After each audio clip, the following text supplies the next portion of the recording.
Chapter 1 real numbers में आपका सबसे इंपॉर्टेंट टॉपिक एक्सरसाइज 1.1 और 1.4 आपकी कटी हुई है। ठीक है, तो आपकी दो ही एक्सरसाइज बचती हैं, कौन कौन सी, 1.2 एंड 1.3। 1.2 में बेसिकली क्या था आपका कि एचसीएफ और एलसीएम निकालने थे। नंबर्स के तो आपको एचसीएफ एलसीएम निकालने आते हैं, जिनको वो भी नहीं आते वही बताता हूं कैसे निकालना है। हमें उनके प्राइम फैक्टराइजेशन करना है, जो कॉमन आएगा वो आपका एचसीएफ हो गया। जब भी आप प्राइम फैक्टराइजेशन कर रहे हो, सपोज 12 और 18 का निकालना है हमें, तो वहां पे नंबर्स को पावर्स में लिखो। अब 12 का फैक्टराइजेशन करोगे तो 2 दो बार आएगा और 3 एक बार आएगा, तो ऐसे लिखा हमने।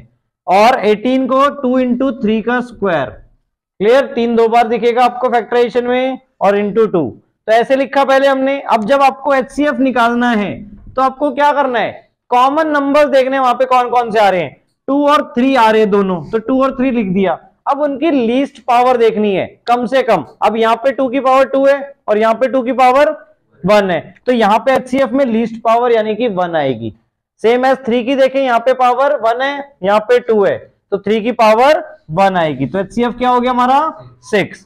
एलसीएम क्या हो गया, एलसीएम के लिए हमें क्या करना है, जो नंबर्स आ रहे हैं सबको लिख लेना है, यानी 2 3, उसके अलावा कोई और नंबर अलग आ रहा है इन दोनों में नहीं, तो 2 और 3 को लिख लिया हमने।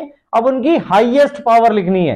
2 की हाईएस्ट पावर क्या आ रही है 2, 3 की हाईएस्ट पावर क्या आ रही है 2, तो ये हमारा एलसीएम बन जाएगा। 2 का स्क्वायर 4, 3 का स्क्वायर 4 9 जा, क्लियर। तो इस तरीके से आप एचसीएफ एलसीएम निकाल सकते हो दो नंबर्स में। और आपका एक इंपॉर्टेंट फॉर्मूला क्या है, एचसीएफ इंटू एलसीएम आपका किसके इक्वल होगा, सम ऑफ, तो sorry product of 2 numbers, clear. इस पर भी कई बार क्वेश्चन आ सकते हैं आपके कि 2 नंबर्स आपको दिए हुए हैं और एचसीएफ दे दिया, एलसीएम फाइंड करो। तो एलसीएम फाइंड करने के लिए हम क्या करेंगे, एचसीएफ को वहां जाके डिवाइड करवा देंगे, क्लियर, विदाउट एनी फैक्टराइजेशन। मतलब हमें कोई फैक्टराइजेशन करने की जरूरत नहीं है दो नंबर्स की, डायरेक्ट एचसीएफ आपने डिवाइड करा दिया। या एलसीएम दिया हुआ था, एचसीएफ निकालना था, तो एलसीएम वहां भेज देंगे डिवाइड में, एचसीएफ यहां निकल आएगा, क्लियर। तो ये तो हो गए 2 नंबर्स के बेसिस पे। ऐसे ही 3 नंबर का अगर आपको एचसीएफ एलसीएम निकालना है तो अगेन एचसीएफ तभी लेंगे जो तीनों में ही कॉमन हो, क्लियर, जो तीनों में ही नंबर आ रहा हो वो एचसीएफ में आएगा आपका। एलसीएम में सारे नंबर्स को इंक्लूड कर लेना है हमें जो भी डिफरेंटली आ रहे हैं, क्लियर। अब दूसरे टाइप की कंडीशन क्या हो गई कि वेरिएबल्स में दे दिया आपको, लाइक ये क्वेश्चन, ए आपका p³ q स्क्वायर है और b आपका p4 q है। तो यहां पर भी अगेन अब इन्हें हम एज अ नंबर ही अपने लिए ट्रीट कर रहे हैं। p³ मतलब p 3 बार आ रहा है और यहाँ पे p4 मतलब p 4 बार आ रहा है, तो कॉमन क्या है, p है कॉमन और q है कॉमन। p कितनी बार कॉमन है, 3 बार, मिनिमम पावर 3 आ गई, देखो लीस्ट।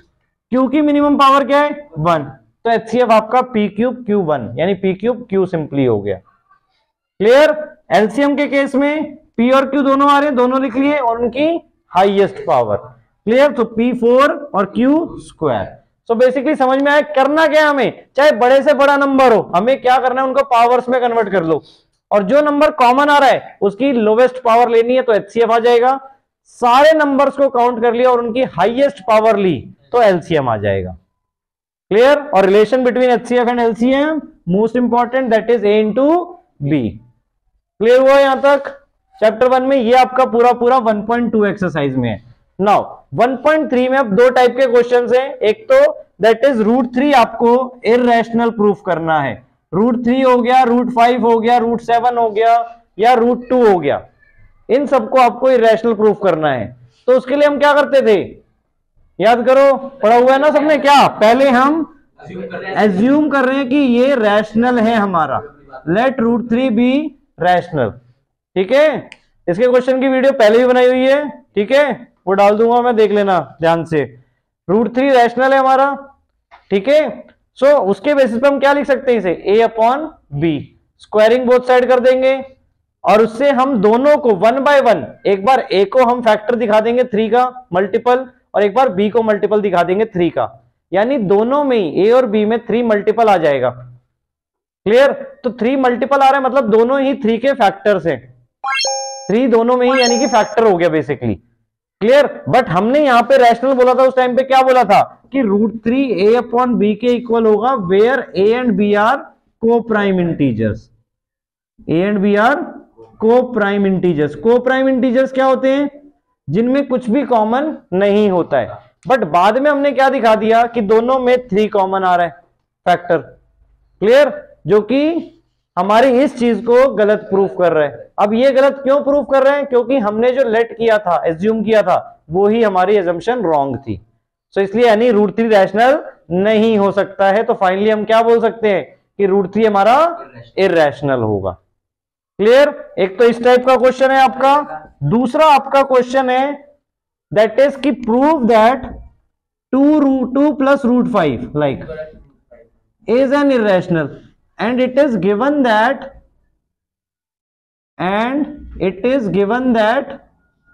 √5 is irrational।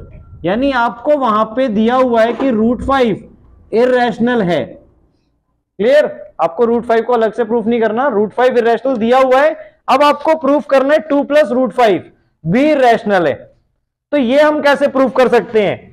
हम यहां पर अगेन 2 plus √5 को रैशनल मान लेंगे। लेट 2 plus √5 भी रैशनल नंबर। तो ये P/Q की फॉर्म में लिखा जा सकता है। क्लियर? अब इसमें हम 2 को अगर इधर शिफ्ट कर दें सो √5 इक्वल टू क्या बन जाएगा? P/Q minus 2। यहां तक आया। अब इसको अगर हम सॉल्व करें, P और Q क्या है यहां पे हमारे पास? Where P and Q are coprime integers. Clear? Basically integers हैं आपके। तो इसको अगर हम सॉल्व करेंगे यहां पे तो क्या आ जाएगा? P minus 2Q by Q। अब P minus 2Q by Q को अगर हम सॉल्व करेंगे तो ये क्या आएगा हमारे पास? रैशनल या इररेशनल? रैशनल। बट ये किसके इक्वल है? √5 के। और हमें पता है √5 क्या होता है? इररेशनल होता है। क्लियर? यानी रैशनल इररेशनल के इक्वल हो गया, जो कि गलत है। अब ये गलत क्यों आया? हमारा कॉन्ट्राडिक्शन क्यों आया? Because of our incorrect assumption that हमने पहले ही स्टार्टिंग में 2 plus √5 को P/Q यानी कि रैशनल मान लिया था। सो इट मींस 2 plus √5 क्या है आपका? इररेशनल है। आया समझ में? दोनों टाइप के क्वेश्चन बहुत इजी है। बस आपको अब देखो, अब इसमें नंबर कितना भी चेंज कर दे, हम 2 plus 3 √5 कर दें, 5 plus 3 √2 कर दें, सारे क्वेश्चंस इसी बेसिस पे हो जाएंगे आपको।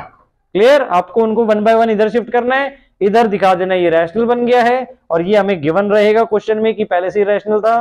सो कॉन्ट्राडिक्शन आ गई। Clear? Contradiction I, it means हमारा जो एजम्पशन था वो रॉन्ग है। एजम्पशन रॉन्ग है, इट मींस जो हमने लिया था वो रैशनल लिया था, तो यानी कि वो रैशनल नहीं हो सकता, इररेशनल है।